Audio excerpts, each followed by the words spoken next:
Telo mianadany mpiadina hiatrika ny fanadinana CEPE avy amin'ny sekoly Mampiaty eto Mahajanga.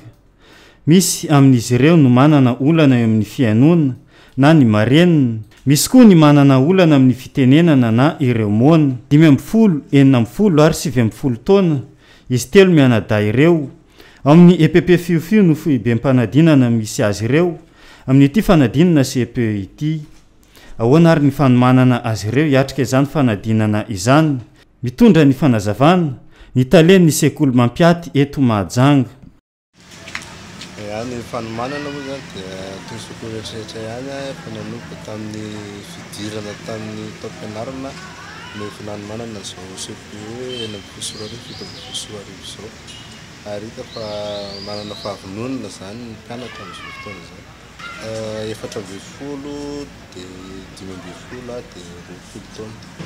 Raha tamin'ny taona lasa ny zaza trapasy ambany ara-pahitana zany nanao fanadinana izay nahitantsika vokatra 100,000. Amin'ity taona ity kosa ireo zaza trapasy ambany ara-pahenona no nanao fanadinana. Fanomanana isorana betsaka ny Sisco izay niara-niasa matetika tamin'ny CEPE. Ary hita fa nanatombony tokoa zany izay fiara-miasa izay tamin'ny fanomanana zao CEPE 9 zao. Dia fanantenana dia hoe afaka 100,000 koa zany vokatra andrasana amin'ny taom-pianarana ity. Aorian'izao fanadinana CEPE izao, raha afaka ireto mpiadina ireto dia afaka manohy ny fianarany any amin'ny sekoly any Antananarivo. Sekoly izay andray tanàna manokana. Ireo olona manana fahasembanana eto amintsika, manana olana eo amin'ny fianona na ny marenina, sy manana olana amin'ny fitenenana na ireo mona. Afaka manohy fianarana hatramin'ny kilasy famaranana izy ireo amin'ny sekoly izay andray azy io.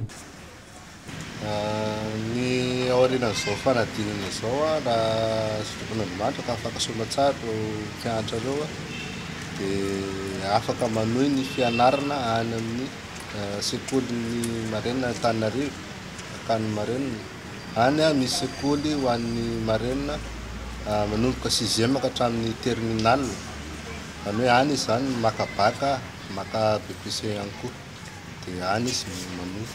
70 no isan'ireo mpianatra rehetra amin'ny sekoly Mampiaty eto Mahajanga. 30 amin'izy ireo no marenina ary 3 no jamba. Mpampianatra 7 kosa no misy